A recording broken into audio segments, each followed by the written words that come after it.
The best lawyers aren't found in the big law firms. They're found in the stories of those who left.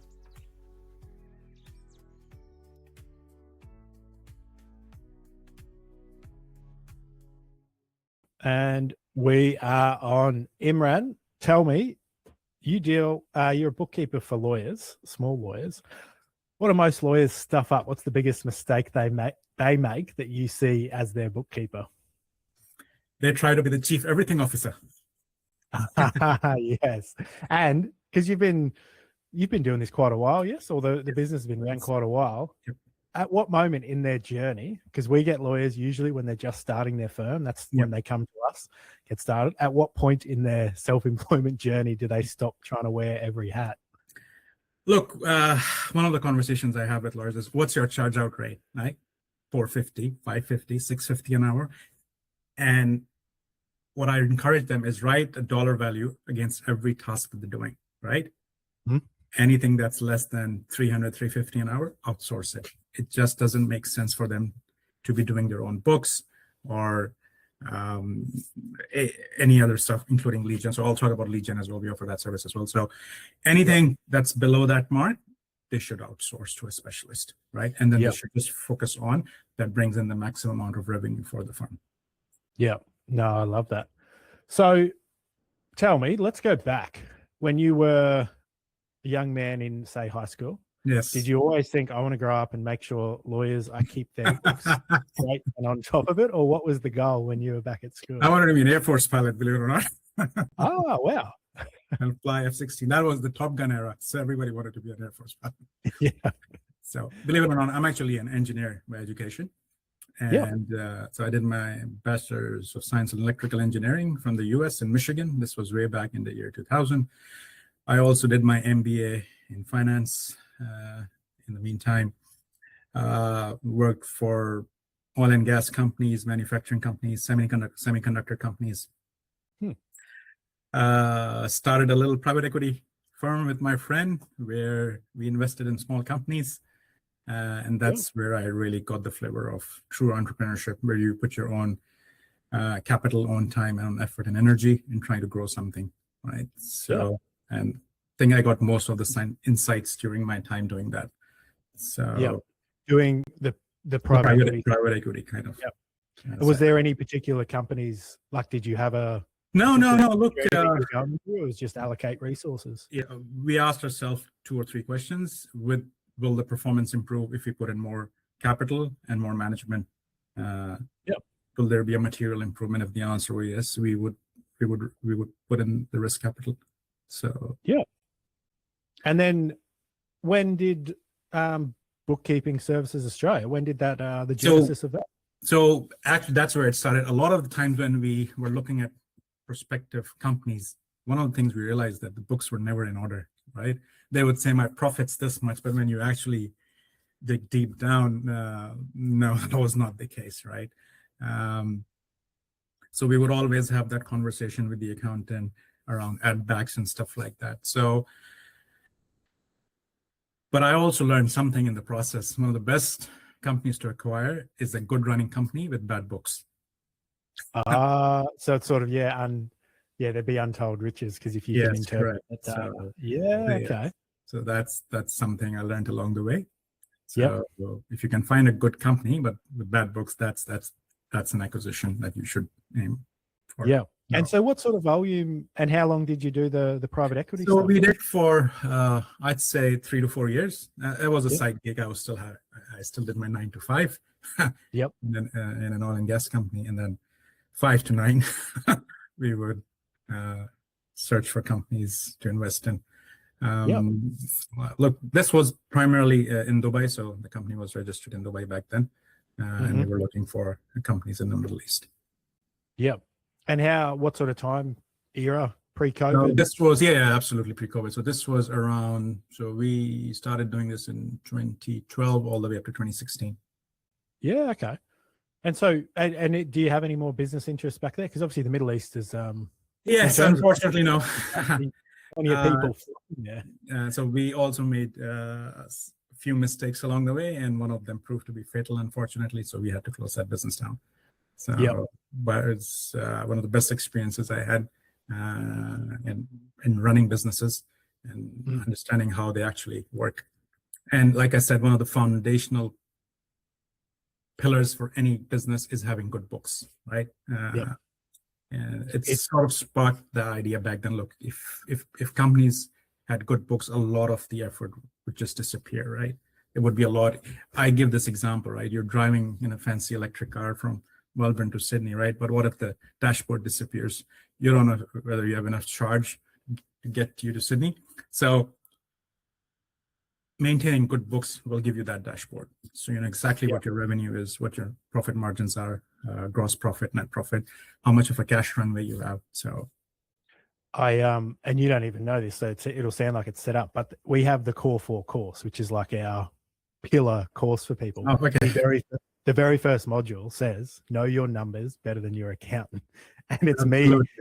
So for 2 hours, anyone I introduce to you has probably watched me for 2 or 3 hours tell them, if you don't know these numbers, you have no idea. You're flying blind.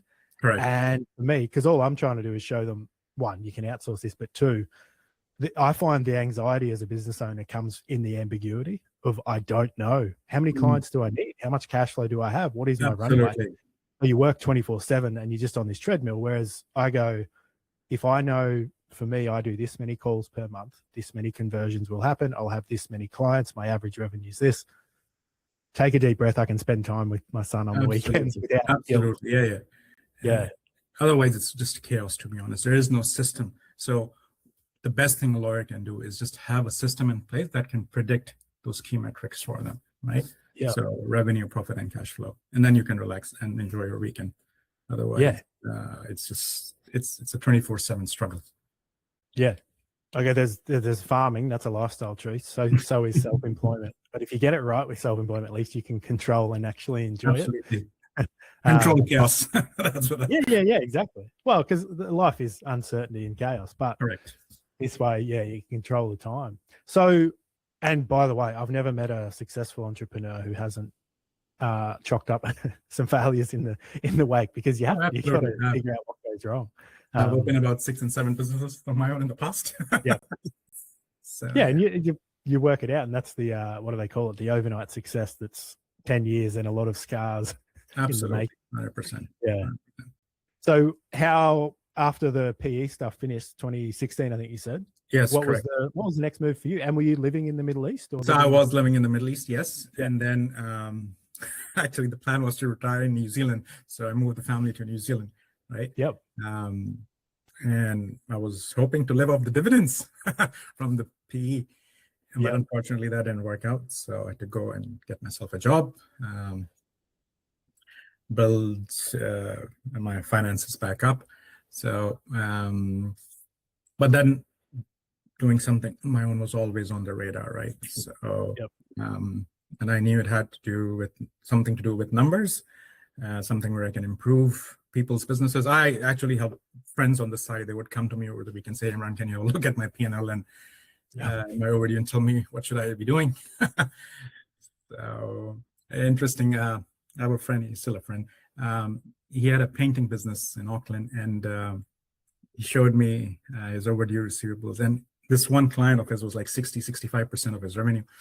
I'm like, and his payments were getting delayed. I'm like, this doesn't look good. So I said, start divesting yourself from this client. Don't take any new contracts. So he started doing this, and 3 months later, that client's picture was in the newspaper. He had defaulted and had flown out of the country. So, but he was able to recover at least half of his money, because I said, look, the warning signs are there. Just be careful. Yeah. Well, and that's the other thing. Yeah, was having that dashboard. Yeah. And so when was this business started? Bookkeeping Services. This is quite recent. Well, we've been offering similar services in the past under a different brand name, but Bookkeeping Services Australia started last year. So it is fairly new, but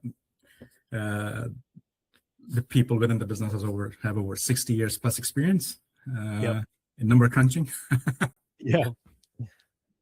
And is it just bookkeeping, or is it more a broad sort of full overview sort of accounting Well, and everything. So No, we don't do accounting. We Yep. try and stick to our niche, which is Yep. bookkeeping, but we do offer cash flow management services and fractional CFO, if you would like to call it that. Yep. On Yeah, demand. which a lot of Yeah. small businesses. Yeah. And then we've got I a think- sister company that helps with lead generation for law firms as well. Ah, cool. And so, yeah, how did you, was it sort of a purposeful stumble into go for the law industry, or was it just you started getting more clients and realized we're pretty good? Look, it just happened. Look, a couple of lawyers came to us. Look, I moved to Australia 4 years ago. I didn't know anybody, right? So I started networking. And it just so happened that we got a couple of clients who were law firms, and then I just started figuring out their cash flow. I didn't even understand how trust accounting worked, to be honest. Yep. And because I'm like, why are you borrowing when you've got $500,000 sitting in your other account? He said, no, that's trust money. I can't touch that. Yep. Like, oh, really? But you're borrowing money to make payroll? Doesn't make sense. Yep. So that's sort of where the journey started. So, Yep. And then just naturally. It naturally progressed into this, yeah. Yep. And found that. And obviously the more you do it, as we've talked about off the record, the more you start to niche or find the clients keep coming to you, the better you get at serving it. Therefore, you become a niche expert. Yeah. Look, I'm sure that if you're good at your craft, people will start eventually. They will come to you. You don't need to. I mean, yes, we do advertise, but you get a lot of clients by word of mouth and clients who have had good experience with us. Yeah. And in terms of, has there been, with all the changes recently, with Albo doing what he backflipping on his promise, I don't mind saying that. I think that's pretty cool. Is that going to any monumental change for the law firms you service, or is it more the flow on for the companies that they perhaps service? I think it's going to be a flow on effect, so it will be a second degree effect, not the first degree. I think I may be wrong, but that's where I think it's headed. There will be a knock-on effect, definitely, but the frequency of it and the intensity of it might be slightly less, in my opinion. Yep. But there will be an effect, no doubts about that. Yeah. Well, there's going to, a shift happening. And the other one that's fresh in my mind, and I think probably important, maybe not for a sole practitioner, someone by themselves, but the same day super changes. Oh, yes. That, because I sort of logged in. I mean, we're not a massive company. It's my wife and I. We have contractors for most of what we need doing. But when my zero sort of, it came up, and I looked at it and I was like, oh, like the economy's tight as it is. How are most businesses going to do this? What are you seeing on your side from? Look, I've been telling clients, since 6 months ago, look, this cash crunch is coming because, look, businesses were using that cash for 3 months, right? Yep. It was an overdraft facility. It's an overdraft facility, free overdraft facility, if you want to call it that. And they would pay their super quarterly, and then, of course, the whole cycle would restart. But now, it just calls for better cash flow management, right? And if anything else, like we discussed earlier, if you don't have that cash flow planning done for 90 days, I recommend all my clients to have a 90-day cash flow plan down to the dollar, right? So if there's a dip in week 6 or week 8, up front that this is happening and better do something about it now, right? So no surprises. So we try and work on a no surprise policy with our clients. And so yes, it'll tighten the cash for sure. Yeah. Well, that's sort of what I'm telling all our lawyers, because we've got 50 odd, or nearly 60 in Australia and growing number in the UK, which is a bit different. But I'm sort of telling them, look, it may not affect you directly, because if you're just a sole practitioner or a small team, no big headache. But there's going to be a cash crunch and everyone's going to want their money. So I'm suggesting everyone brush up on their debt recovery skills, because your clients, the end users, they're either going to have creditors chasing them faster, or they're going to need to start chasing their creditors, because everyone is going to be under the squeeze. 100%. And think some people will change now, and some people, unfortunately, will not change enough in time, and it will hit them. And then they'll be trying to figure, and then they will try and figure, okay, what the hell's going on? Because I've actually done calculations for my clients that if you improve your receivables even by 1 day, this is the additional amount in your bank that will be there every single month, right? Yeah. So that's cash sitting there without any extra effort. So all you got to do is make sure that money is collected on time. Yeah. Because money is definitely leaving your account on time. So yeah, that's my big one because I'm obviously talking to people starting, and their nervous thing is, one, will I have enough clients? But ultimately the question is, will I have enough cash flow? Because correct. The bank, Woolworths, Aldi, and Coles, none of them let you leave without paying your what you're owed to them. So I share a statistic with people starting out. 60% of all new businesses, they fail within the first 3 years, right? But here's the kicker: half of them were actually trading profitably. So if you had a look at their P&L, they were profitable on paper. Really? The reason they went belly up was because of cash flow, not because they weren't profitable. So they couldn't manage their cash properly. I didn't know that. I mean, I knew the failure rate because it's when any business gets past 3 years, I say they deserve there should be more of a celebration just because Absolutely. It's so hard to get there. And I know it gets the 10-year mark is even harder to get to. But I didn't realize, the 30% would be profitable, but for cash flow issues. Yes, and that's the reason they closed down. It wasn't that they weren't profitable; they were profitable, but unfortunately, the cash just wasn't there. Yeah, and so one question for you on cash flow: what's your and I know every client would be a bit different, but what do you recommend having available to them? Is it a 90-day sort of buffer, or how do you advise people? For law firms, I recommend at a minimum a month's worth of fixed expenses, right? So if nothing came in for 30 days, you would still have money and have the lights on. At least 1 month of OPEX. Yeah. Ideally 60 days, best case 90 days. But look, for smaller firms, it's not that easy. Yeah. But between 45 and 60 days is recommended because we've got family law firms and they go through these peaks and troughs, right? So especially around end of December until mid-Jan, there's nothing happening. Yep. Yeah, courts are closed. Yeah. So that's why I recommend making sure that the money is in there. Yeah. And so with because you said you do a 90-day sort of cash planning. Cash planning, yeah. And is that just sitting down, giving them a dashboard? And is it giving them the indicators of basically, I guess, watch this number because this number here is going to affect this number? Absolutely. So what we do is, so everything works off WIP, work in progress, right? So I tell them, visualize work in progress as a bucket, right? At the bottom of a bucket, you've got the valve. That's invoicing. So as you invoice, right, the work in progress falls, right? And then, of course, there's a ratio that WIP to cash conversion. Every firm's different. Yep. That WIP then needs to be refilled with new work, right? So, and that's a delicate balance. So that's why, clients were coming to us, okay, how do we bring in more work, right? So I always tell them, you got to have an online strategy and you got to have an offline strategy as well, right? So just relying on one or the other will not give you the runway for the next 3 years, right? Because as we know, different law practices have different intakes for new work.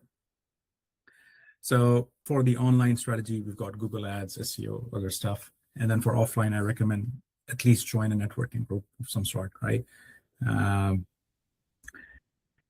then we actually model it out, right? So what I recommend is, because the conversation normally starts with, like, I want to take, for example, 150 a year at least. I'm like, okay, so I'll build a reverse P&L for them, right? With their wages at 150, for example, plus super, right? Yep.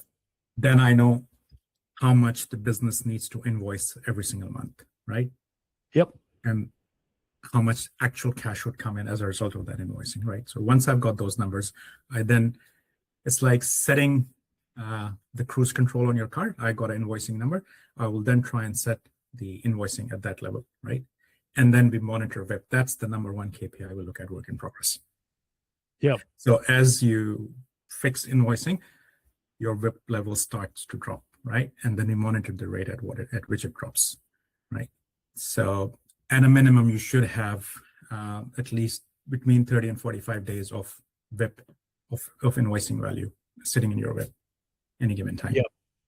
So that gives you enough runway that you know that, okay, you've got enough in the pipeline. Yeah. Don't have to Yes. spend 24/7. Yeah. We model that out for them, and then we know how many new leads per month need to come in at what average dollar value to replace the WIP that was converted into invoicing. Yeah. I'm very glad Jonathan's done well to set up this league loot sort of vendor thing, because everything you're saying is sort of a more in-depth thing of that, particularly that module, the know your numbers. Because I do it now in roughly 10 minutes. I do a paperback business plan for people, because they go, I want to earn 200 a year. Great. Right. What's the average client matter? See, they know this because they're a senior associate. Oh, it's about $5,000. Great. 5. Your expenses in the first year will roughly be this. Therefore, every month we need 5 clients. Okay. I'm the guy who'll show you the business development side to get those clients. And then you're right, lead gen's a huge thing. In terms of like the WIP and stuff, are you seeing a lot of firms doing fixed fee, or are they going away from the billable, or is a lot of people still using the billable? That's the $1 million question. What happens to the billable hour in an AI world, right? Yep. Got one client that's on fixed fee billing. 95% of my clients are on the hourly rate, right? But I think we will see a shift towards a hybrid model. I think I may be wrong, but people will expect efficiencies because of AI. What used to take a lawyer an hour and a half to write now takes AI less than 5 minutes. Yes, I know they have to review it, but it's pretty damn good what these AI tools can do. Yeah. So how do you charge the client? Do you charge, because you charge in 6-minute increments, right?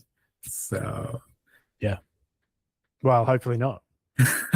So are you charging on business long enough? Like businesses pay for an outcome. They don't. Correct. Sorry. So you don't have your plumber show up and say, look, as long as some people do, but you go, can you renovate my bathroom? Yeah, I'll just charge you $120 and have at it. Not many people would trust their plumber, but sometimes you're expected to trust your lawyer that way.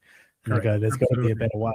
Yeah. So on the hourly rate, the lawyers are incentivized to increase the number of hours to bill more, correct? Sort of counterintuitive, but if you're a good lawyer, you'll do it in a shorter period of time and deliver value to the client. So I think the model will eventually change where it'll be value-based pricing. Yep. We've got a few of our members doing that, which seems to be a very successful model. It is a fine line though, the more I've looked at it. And because we're going like sort of global in a way, we're talking to someone in Singapore the other day, and there's different regulations around how lawyers can actually charge, and time-based is obviously for transparency, because one of the things is you need to be transparent what you charge. Absolutely. It is a fairly easy one, but also there's that story of the mechanic he goes and fixes the car and he knocks $10,000. Can you give me an itemized bill? Because how the hell you spent 2 minutes on it? He goes, yes, 1 minute was $1. Yeah. The 25 years to know where to hit. Like law is that. And so the longer someone's been at it, they should be able to charge for it, but there's got to be a reasonable. It's just an interesting one, I thought, because you're at the forefront, or you're sort of seeing such a dashboard of different places. Interesting to get your take on it. Another question I had specifically for you, on the lead gen side, LinkedIn. How many? No, the lead gen, because you said lead gen is sort of secondary, which I always love when a business owner, when clients start saying this is our problem. You go, well, okay, if I can solve that too. Obviously, you've got the entrepreneurial spark. But is that an entirely separate entity, or how does that relate to what you do? Yes, so that's a different business. And that's a separate service altogether. I mean, they don't have to take it, but if they bring it up and I can say that they're struggling for revenue, we would offer that service to them. Yeah. In terms of the League Loot partnership, because you guys, once this airs in the next few days. Yes. You'll be in the app for our members to see. First question, why partner with a man in a green suit and his wife? We started a crazy community group. Is he really a lawyer? Yeah. Look, like I said, we've decided to niche down on law firms, right? And specifically solo law firms or solopreneurs. Because look, a lot of the bigger firms, they have the number crunching system in-house, right? They don't need extra support, right? So we were actually looking for partnership arrangements with people who've got some sort of arrangement with small lawyers, right? And your name popped up. I'm like, okay, I started looking at it, and the rest is history, I guess. So yes, so we are looking to partner and deliver value to solo law firm owners. Yep. No, that's perfect. That's what I thought. It's a ideal situation. And do you know, I can look it up, but do you know off the top of your head the deal you've got for our league members? It's a 20% discount. So look, we already deliver value at scale. And on top of that, all your members will get a 20% additional discount. So we've created a separate intake form that's only available to your network. So anybody who signs up using that particular form will automatically be entitled to a 20% discount on top of our already discounted. Yeah. And they are incredibly reasonable fees. So it's great. But I'm even more excited. This is why I was looking forward to meeting you, because I love it when I meet with a vendor who I know we're going to be preaching from the same choir book sort of thing to get them on the page, because it's one of those fundamental things, understanding those numbers. And I mean, I enjoy it because I go, once you know that, then it becomes fun, because then it's when it's predictable. Like, and you know the win, and then you can see, oh, I can take that holiday to Portugal, or I can 100% plan that trip, because the whip's there. Like, unless something goes catastrophically wrong, we can actually see the next 90 days where things are going. So one of the things I tell lawyers is one of our services, we take the anxiety away. So you can sign up for the Take the Anxiety Away package, where we will model out the entire cash flow for you. So you know exactly what needs to happen on a weekly basis. So you know you can take that holiday in December or Jan or March or June or wherever you want to take it. Yeah. No, that's the and it's fascinating to me, because we haven't, so everyone knows, we hadn't met before. No, this is the first thing. But even the language you're using, one of the lines I use when telling them you got to know your numbers is pharmaceutical companies, because one of them's a spreadsheet, and I show them, this will start to predict for you what's coming. I go, pharmaceutical companies would sell this as a drug because it's an anti-anxiety to alleviate your anxiety, because it's the one thing. How does next month look? How does the next month? And then the more you can predict that, that's very exciting. And to then make decisions if they want to scale, get bigger, if they want to increase their fees. There's so many little things. Absolutely. The system will model out everything for them, right? Yeah. What happens if you go from 500 to 550 an hour, for example, right? It'll model out. So and the big change. No, fantastic.